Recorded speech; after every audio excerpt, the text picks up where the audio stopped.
Hello and welcome. I am Nontobeko Gumede. You're watching A Woman Means Business. The finance and accounting services sector plays a critical role in governance, institutional stability, and national development. At the center of this conversation is FASSET, the authority tasked with building capability for the sector. In this edition, we explore public sector leadership, accountability, and the strategic importance of skills development in strengthening South Africa's finance and accounting ecosystem with my guest Ayanda Mafuleka, who is a chartered accountant by profession and CEO of FASSET. Ayanda, thank you so much for joining us. Thank you so much for having me, Nontobeko.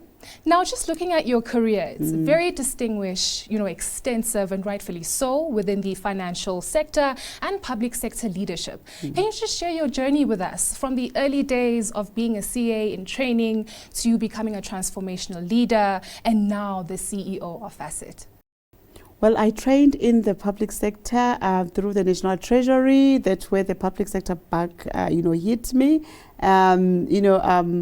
After that, I have been exposed to so many organizations across, like the Robben Island, the Department of Home Affairs. Now I am with FASSET. And I must say it is this institution that have paid it forward and have, ignited that passion for me, to be paid forward. FASSET was instrumental in me qualifying as a chartered accountant. And today, I am leading the very same institution whom I was a beneficiary. So that has been the journey where I want to also pay it forward. Hence, the progressive, transformative, programs that I have curated, that I have led as a flagship, of FASSET, mostly also, for focusing on youth and women. So my journey in the public sector has been met with so many challenges, yet so many lessons, such that I have, as a leader, I have learned resilience,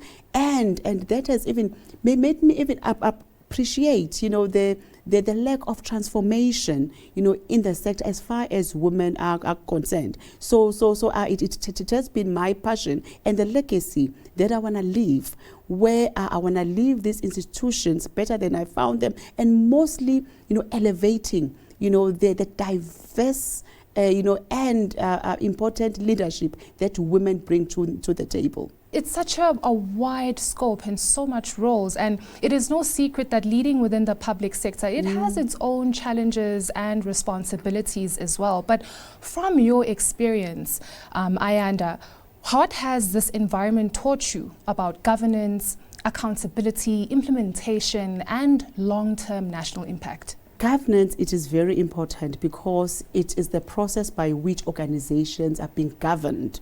So if there's a focus on strong governance, and also leadership, and clarity, because what I've seen even in the organizations that I've served, I mean, for instance, Eskom, we got into the board of Eskom where it was during crisis, and for us, all we had to do was to make sure that, we build, the governance process that is strong, and we build the culture and the leadership that is going to implement the strategy, because the strategy has always been there, but it was the clear monitoring and the implementation of that strategy.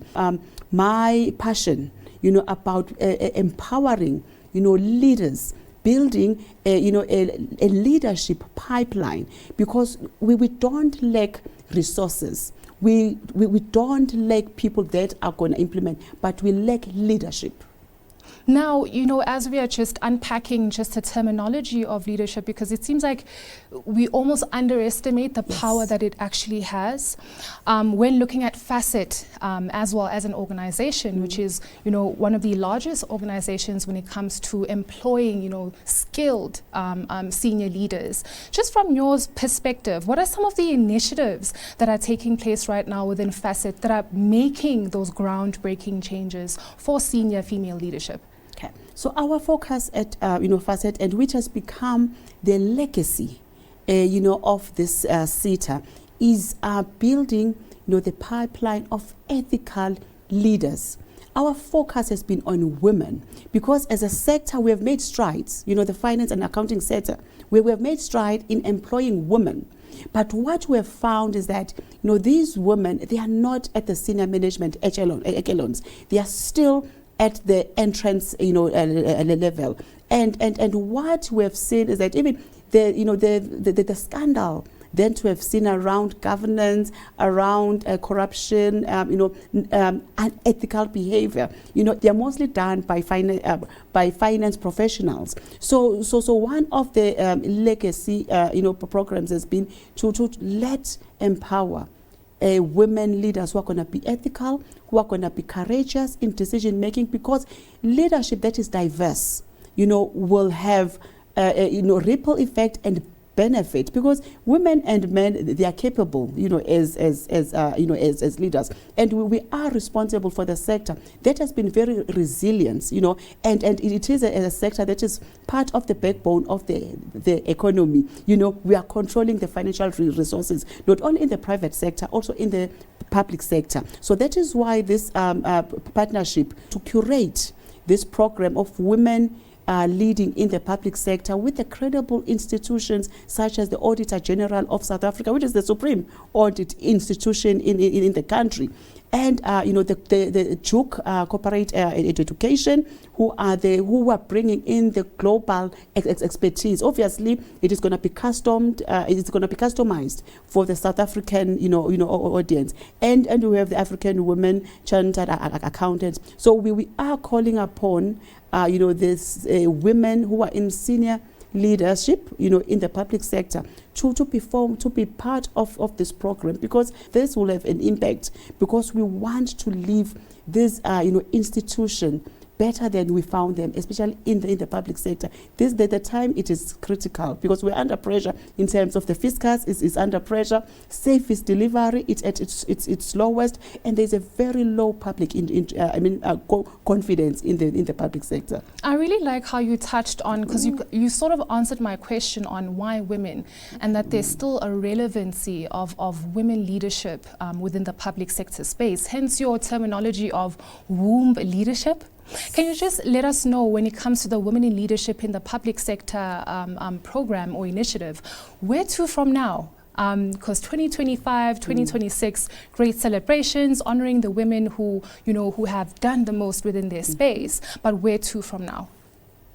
Well, I like to touch on the concept of womb leadership. Yes. Because it is a leadership concept that centers around nurturing, that centers around building for sustainability. The womb, it's where things grow, unseen, and that's where life comes from. So I believe that women, they are bringing that into the table, as leaders, the leadership that cares, the leadership that nurtures, the leadership that is courageous, as well. So that is what, the public sector needs right now. So where from here, after the implementation of this program, we are going to see, the shift around the visibility of women leaders in the public sector, and we're going to see, the kind of decisions that are made that are coming from from that core of sustainability and of nurturing and of life-giving, because the public sector touches to the core of the people's lives. So we need that kind of leadership that is humane, that talks to the life and bread and butter issues. You've given us the face of what it means, in the financial public sector space. So thank you very much for that. Thank you. Thank you. That was the CEO of FASSET, Ayanda Mafuleka, sharing her insights on leadership and what it truly means when women mean business. Stay tuned for more business updates after this.